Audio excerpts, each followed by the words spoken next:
မင်္ဂလာပါရှင်ဒီနေ့လောက်ရှင်နဲ့တူတူတရုတ်လိုမျိုးအချိန်လေးတွေကိုဘယ်လိုမျိုးပြောလဲဆိုတာလောက်ရှင်နဲ့တူတူလေ့လာကြည့်ကြရအောင်ဒီဗီဒီယိုလေးကတရုတ်စာလေ့လာနေတဲ့အခြေခံသမားလေးတွေရည်ရွယ်ထားပါတယ်နော်သိတဲ့လူတွေလည်းရှိသလိုမသိတဲ့လူတွေလည်းရှိမှာပါအဲ့တော့ဒီဗီဒီယိုလေးကအားလုံးတော့အကျိုးရှိဖို့မျှော်လင့်ပါတယ်အဲ့ဒါဆိုသင်ခန်းစာလေးဆက်လိုက်ကြရအောင်နည်းနည်းလေးချက်လိုက်မယ်နော်ပို့ပြောမြင်ရအောင်လို့လေနော်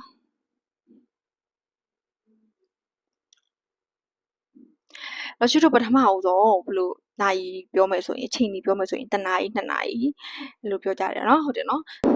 တနာရီ2နာရီကိုဘယ်လိုပြောဘာလေးသုံးလဲဆိုရင်တျံရမယ်လို့ထင်ပါတယ်နောက်တစ်ခုကမိနစ်1မိနစ်2မိနစ်မိနစ်ကိုဖန်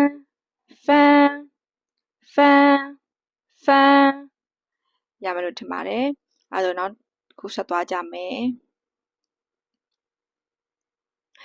နောက်တစ်ခုကကြတော့စက္ကန့်ပေါ့နော်1စက္ကန့်2စက္ကန့်လို့ပြောချင်လို့ရှိရင်ဒီຢာလေးကိုသုံးပါတယ်ဘာလေးလဲဆိုရင်秒နောက်တစ်ခုကကြတော့ခက်ပေါ့နော်ခက်ဆိုတာဘယ်လိုအဓိပ္ပာယ်လေးလဲဆိုရင်လောက်ရှိအလွယ်ပြောမယ်ဆိုရင်တော့15မိနစ်တစ်ခုကျင်တိုင်းကိုခက်နဲ့သုံးပါတယ်ဥပမာ15မိနစ်ဆိုရင်一刻နိုင်ဝက်ဆိုလို့ရှိရင်2刻45မိနစ်ဆိုလို့ရှိရင်3刻အဲ့လိုအပိုင်းခြားလေးနဲ့ပြောတာကိုခက်လို့ခေါ်ပါတယ်လောလောဆယ်တော့ဒီတိုင်းလေးမှတ်ထားပါအောက်မှာလောက်ရှိဥပမာလေးနဲ့ရှင်းပြပေးပါမယ်ရှင်အဲ့ဒါဆိုနောက်ဟာလေးဆက်သွားကြမယ်နော်နောက်ဟာလေးကြတော့ဒါလေးကဘာလေးလဲဆိုလို့ရှိရင်ပန့်ဆိုတာတဝက်ကိုပြောတာပါဤပန့်ဆိုရင်တဝက်ကိုပြောတာတဝက်ဆိုတော့နိုင်ဝက်ကိုပြောတာပါဟုတ်ပါတယ်မိနစ်30နိုင်ဝက်ကိုပြောတာပါနောက်တစ်ခုဆက်သွားမယ်နောက်တစ်ခုကကြတော့ချ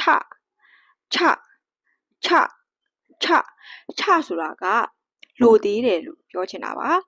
လိုသေးတယ်ဥပမာဆိုရင်1နာရီထိုးဖို့10မိနစ်လိုသေးတယ်2နာရီထိုးဖို့5မိနစ်လိုသေးတယ်အဲ့လိုမျိုးနေရာလေးတွေမှာသုံးပါတယ်အဲ့ဒါလောက်ရှင်းတဲ့တူတူအစအနေပြန်ပြီးတော့ပြောကြည့်မယ်နော်1နာရီ2နာရီဆိုတဲ့နာရီကိုကြတော့点မိနစ်ကိုကြတော့分စက္ကန့်ကိုကြတော့秒ပြီးရင်15မိနစ်ကိုခက်နိုင်ဝက်ကိုပန့်လိုသေးတယ်ဆိုတဲ့အချိန်လိုသေးတာကိုပြောချင်ချအားလုံးမရမယ်ထင်ပါတယ်အဲ့ဒါဆိုလောက်ရှင်းတဲ့တူတူဥပမာလေးတူတူလေ့လာကြည့်ကြမယ်နော်ဥပမာလေးဒီအောက်မှာရေးပေးထားရနော်ခက်မှာ一刻ဆိုရင်15မိနစ်15分钟လောက်ရှိတို့တွေ1နာရီထိုးပြီး2နာရီထိုးပြီးလို့ပြောချင်လို့ရှိရင်နောက်ကကျုံးလေးထည့်ပေးရပါတယ်ဥပမာအခုဘယ်နှနာရီရှိပြီလဲဆိုရင်1နာရီထိုးဆိုလို့ရှိရင်1点钟点ဆိုတာကနာရီ1နာရီဆိုတော့1ကျုံးကထိုးတယ်ပေါ့နော်အဲ့တော့1点钟1နာရီထိုးပြီရပါနော်ပြီးလို့ရှိရင်နာရီတွေချိန်တွေပြောရင်နောက်ကကျုံးလေးကတော့အမြဲတမ်းထည့်ပေးရပါတယ်အဲ့ဆိုလို့ရှိရင်လောက်ရှိနေတူဥပမာလေးနဲ့တူတူတော်ပြီလေးလာကြည့်ကြရအောင်ပထမဆုံးဥပမာလေးက2နာရီပေါ့နော်2နာရီကိုလို့ပြောမလဲနာရီကိုခုနလောက်ရှက်ကပြောခဲ့တဲ့点အဲ့တော့2နာရီဆိုတော့2点အဲ့ဒီလို့မပြောပါဘူးเนาะ2လို့ပဲသုံးပါတယ်2点လို့ပဲသုံးပါတယ်2လေးနဲ့ပတ်သက်တဲ့ဟာလေးကိုလို့ရှင်နောက်မှအသေးစိတ်ထပ်ပြီးရှင်းပြပေးသွားပါမယ်လောလောဆယ်တော့နာရီကိုပြောရင်2နဲ့သုံးတယ်လို့မှတ်ထားပါ2点နောက်တစ်ခုဥပမာလေးကကြတော့2နာရီ25ဆိုတော့2နာရီဆိုရင်2点25ဆိုတော့25မိနစ်ဆိုတော့နောက်ကမိနစ်ကခုနကလက်ရှိပြောထားတယ်分အဲ့တော့2点25分ရမယ်လို့ထင်ပါတယ်နောက်တစ်ခုဆက်သွားကြမယ်နောက်တစ်ခုက3နာရီ5မိနစ်3နာရီဆိုတော့3点ဟုတ်တယ်နော်နောက်တစ်ခု5မိနစ်ကိုပြောကြမယ်5မိနစ်မှာလောက်ရှိတော့ကအရှိမ3ညလေးပါနေရလी3ညလေးပါနေတော့အဲ့3ညလေးပါလောက်ရှိတော့ထည့်ပြောကြတယ်ပေါ့နော်မြန်မာစကားနဲ့တော့မတူဘူးဘာလို့ဆိုတော့3နာရီ5မိနစ်လို့ပြီးသွားပြီတရုတ်လူကတော့ဒီအရှိက3ညလေးကိုကသူတို့ထည့်ပြောပါတယ်အဲ့တော့ဘယ်လိုပြောရမလဲ3ညကိုတရုတ်လူမျိုးလင်ပေါ့နော်အဲ့တော့ နောက်က9ကျတော့ဝူအဲ့တော့လင်းဝူဖန်း9မိနစ်ကိုလင်းဝူဖန်းအဲ့တော့အရှိက3နာရီနဲ့ပေါက်လိုက်တော့3点05分အားလုံးပဲရမယ်ထင်ပါတယ်အဲ့ဒါနောက်တစ်ခုဆက်သွားကြည့်ကြမယ်နော်နောက်တစ်ခုက9နာရီခွဲ9နာရီခွဲအဲ့တော့9နာရီကိုဘယ်လိုပြောလဲလားရှိတော့5点点ကနာရီကိုပြောတာနော်အဲ့တော့9က5然后5点နောက်မှာ30ပေါ့နော်မိနစ်30မိနစ်30ဆိုတာနာရီဝက်ပေါ့ခုနကလောက်ရှယ်ပေါ်မှာပြောထားတယ်မိနစ်30နာရီဝက်ကိုဘာနဲ့တုံးလဲဆိုရင်ပတ်နဲ့တုံးတယ်ပတ်နဲ့တုံးတယ်အဲ့တော့9နာရီခွဲဆိုတော့5点半5点半တဝက်တီ half တီနာရီဝက်တီအကုန်လုံးပတ်နဲ့တုံးတယ်ဆိုတော့9နာရီခွဲဆိုတော့5点半အဲ့လိုမျိုးလည်းပြောလို့ရတယ်နောက်တစ်မျိုးဘယ်လိုပြောလို့ရသေးလဲဆိုတော့ခုနက30ကနာရီဝက်ကမိနစ်30လေးဟုတ်တယ်မလားအဲ့တော့မိနစ်30ဖြစ်တဲ့အတွက်လည်းနောက်ထပ်fan လေးသုံးပြီးတော့လည်းပြောလို့ရတယ်ဘယ်လိုပြောလို့ရလဲဆိုရင်5点30分5点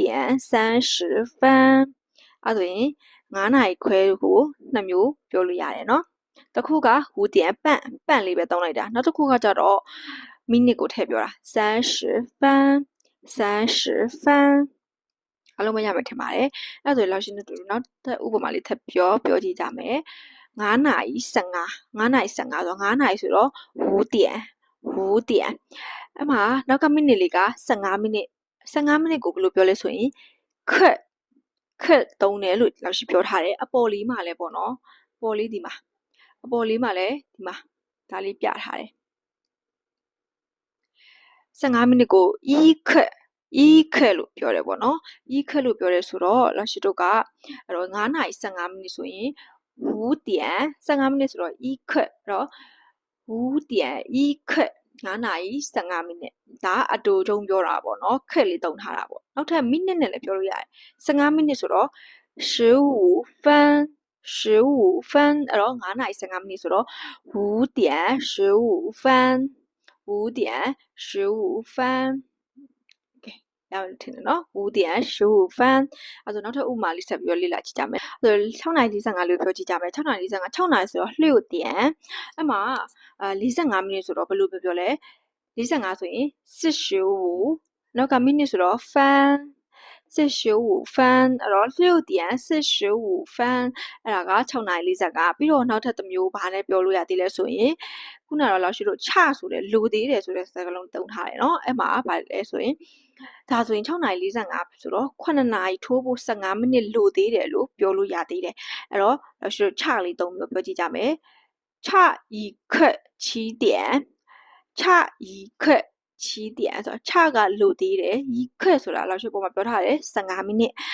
7点ဆိုတာက9နာရီအဲ့တော့9နာရီဖြစ်ဖို့15မိနစ်လိုသေးတယ်ဆိုတာကိုချ一刻ချ一刻7点ချ一刻7点လို့ပြောလို့ရပါတယ်ရမလို့ထင်ပါတယ်ဒါမှမဟုတ်လို့ရှိရင်နောက်ဆက်ဒီထဲမှာတော့ဥပမာလေးစုံအောင်လို့ပြောပေးထားတာပေါ့နော်နောက်တစ်မျိုးလည်းထပ်ပြောလို့ရသေးတယ်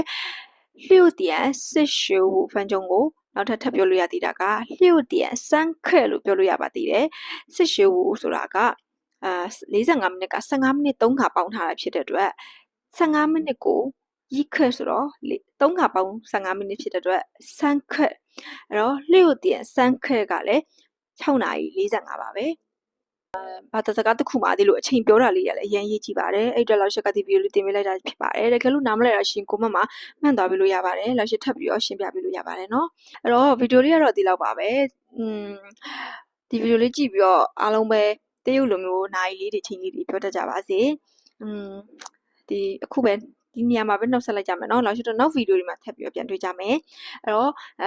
ကိုကတရုပ်စာနဲ့ပတ်သက်ပြီးသိချင်တာလေးရှိလို့ရှိရင်ကိုမမမှန်းခဲ့ပြီးလို့ရပါတယ်။လောက်ရှင်းနောက်မှအချိန်ပေးပြီးတော့ reply လေးတွေပြန်ပေးပါမယ်ရှင့်။ Bye bye